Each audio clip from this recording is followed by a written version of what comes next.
খুব সুন্দৰ খেল আমি সকলোৱে উপভোগ কৰিলোঁ। আপোনালোকেও দেখিলে মহম্মদ চিৰাজ আলী ডাঙৰীয়া তেখেতৰ প্ৰয়াত পিতৃ সোঁৱৰণত যি খেল অনুষ্ঠিত কৰে, লগতে কলামন্দিৰ ক্লাবৰ সহযোগত বা ক্লাবৰ নেতৃত্বত মই বহু বছৰৰ পৰা এই খেলখনত আহি আছোঁ। 2018 চনত প্ৰথম অহা আৰু এই বছৰ প্ৰথমবাৰৰ বাবে ইমান দেৰিৰ কাৰণে আহিছোঁ। আৰু আজি দেৰিৰ কাৰণে আহি মোৰ এটা সৌভাগ্য বুলিয়ে ক'ব লাগিব যে খেলখন চাই ইমান ভাল লাগিলে, ইমান সুন্দৰ খেল হৈছে।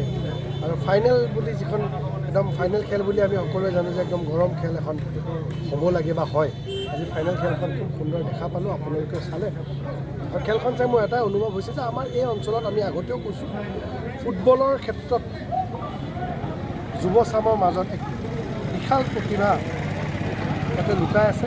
সেই প্ৰতিভাসমূহ আমি কেনেকৈ ওলাই আনিব পাৰোঁ ভৱিষ্যতৰ দিনত, সেয়ে আমাৰ লক্ষ্য। মই যদিও ৰাজনৈতিক দলৰ লগত জড়িত, লগতে মই ফুটবল সন্থাৰ লগতো জড়িত।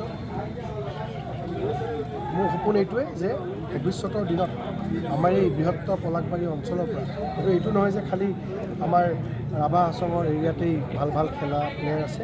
আজি আপোনালোকে দেখিলে যে আমাৰ সাতপখলি বৰ তেজপুৰৰ অঞ্চলৰো এটা টীমে খুব সুন্দৰ খেল তেখেতসকলে তাতে খেলত বিজয় হৈছে। মই ভাবোঁ যে প্ৰত্যেকটো এৰিয়াতে আমাৰ ভাল ভাল প্ৰতিভাৱান খেলুৱৈ লুকাই আছে। মই আজি ভলীবলৰ এটা অনুষ্ঠানত গৈছিলোঁ। ভলীবলো খুব সোনকালে এতিয়া জনপ্ৰিয় হৈ উঠিছে। ক্ৰিকেটৰ ক্ষেত্ৰতো খুব ভাল এটা পৰিৱেশ আছে। আমাৰ ইনফ্ৰাষ্ট্ৰাকচাৰৰ দৰকাৰ ভৱিষ্যতৰ দিনত। মই ভাবোঁ যে আমাৰ খেলুৱৈৰ অভাৱ নহয়, আমাৰ ইনফ্ৰাষ্ট্ৰাকচাৰৰ অভাৱ। সেই ইনফ্ৰাষ্ট্ৰাকচাৰসমূহ যাতে আমি মজবুত কৰি যাতে ভাল ভাল খেলুৱৈ আনিব পাৰোঁ, মানে ভাল প্ৰশিক্ষণৰ মাধ্যমেৰে, ভাল ভাল কোচ আমি ইয়াতে আনি যাতে সুন্দৰ প্ৰশিক্ষণৰ মাধ্যমেৰে আমি যাতে ভাল এটা ব্যৱস্থা কৰিব পাৰোঁ, তেতিয়া এই এনেধৰণৰ খেলবিলাকৰ চূড়ান্ত খেলবিলাক ইয়াতকৈ আৰু ভাল বা ইয়াতকৈ ৰোমাঞ্চক হৈ উঠিব বুলি মই বিশ্বাস যিহেতু বহুত ক্ষেত্ৰত কৰিছোঁ। মই আমাৰ ৰাণী আজি 12 টিমটোকে হওক বা আমাৰ ৰাণী আঞ্চলিকৰ টিমটোকে হওক বা বহুত টিমক মই ফুটবল বুটৰ পৰা ক'ৰবাত গ'ল পষ্ট বনাই দিছোঁ, ক'ৰবাত জাৰ্চি দিছোঁ, ক'ৰবাত আমাৰ ৰাণী আঞ্চলিকে সন্তোষ বৰদলৈ ট্ৰফিত খুব সুন্দৰ ৰিজাল্ট কৰিছে, তাতেও মই সম্পূৰ্ণ সহযোগিতা কৰিছোঁ। 12 টিমটোকে হওক বা আমাৰ লহয়ঘাটৰ টিমটোকে হওক, কোনো এটা টিম বাকী নাই য'ত মই সহযোগিতা তেখেতসকলক কৰা নাই। প্ৰত্যেকটো ক্ষেত্ৰত ইনফ্ৰাষ্ট্ৰাকচাৰ মই বনাই দিব পৰা মোৰ ক্ষমতা নাই। ভৱিষ্যতৰ দিনত তেনেকুৱাও যদি মোৰ ক্ষমতা আহে, মই ইনফ্ৰাষ্ট্ৰাকচাৰৰ ক্ষেত্ৰতো বহুতখিনি কাম কৰিম বুলি মোৰ এটা।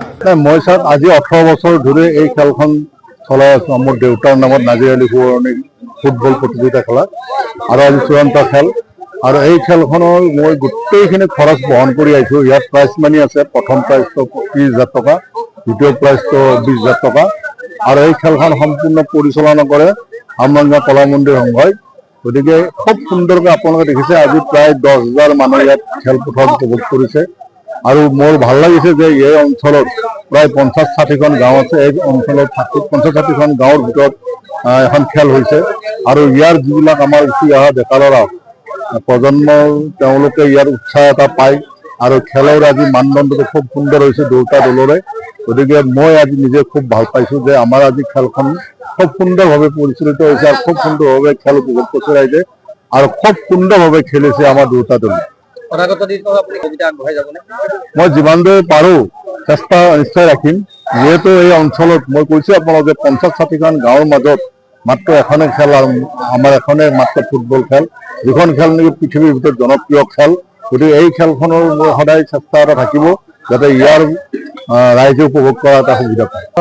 সঁচাকৈ মই মোক যে এইটোত আমন্ত্ৰণ কৰিলে মই ইয়াত আহিলোঁ, দেখি বহুত ভাল লাগিলে। ইয়াত দুইটা টিমে বহুত কম্পিটিশ্যনত খেলিছে, বহুত কম্পিটিটিভ হয় আৰু লাষ্টৰ পেনাল্টিলৈকে গৈছে, ইমানলৈকে গৈছে। আৰু মানুহখিনি যিখিনি দৰ্শকখিনি আহিছে ইমান সুন্দৰভাৱে খেলা চাইছে, পুৰা ফুল ডিচিপ্লিনত আছে মানুহখিনি। এইখিনি দেখি ভাল লাগিছে আৰু ইমান ঐতিহাসিক এখন খেল মই ইয়াত অহাৰ পিছতহে গম পাইছোঁ। আৰু মই আশা কৰিছোঁ যাতে